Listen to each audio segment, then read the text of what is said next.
ఏం పర్వాలేదు ఎక్కువ దేశం రాను రాను ఎంత అభివృద్ధి చెందుతున్నా కొన్ని గ్రామాలకి మాత్రం వెలుగు అందట్లేదు. సెకండ్ సార్ ఈ యొక్క స్పీచ్లన్నీ మా నాయకులు మాకు వదిలిపెట్టవా. నువ్వు విషయం ఏందో చెప్పు, సూటిగా విషయానికి రా. మన గ్రామానికి గవర్నమెంట్ నుండి 13 సోలార్ లైట్లు శాంక్షన్ అయ్యాయి.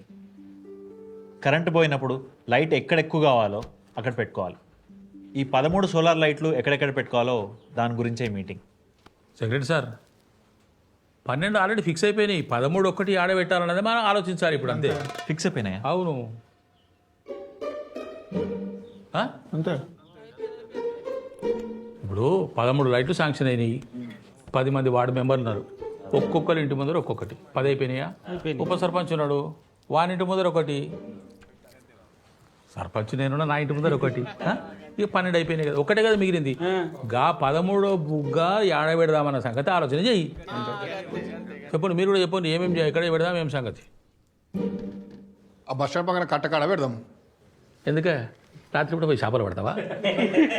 అరే చీకట్లో మనకేం పనే. సర్పంచ్ సార్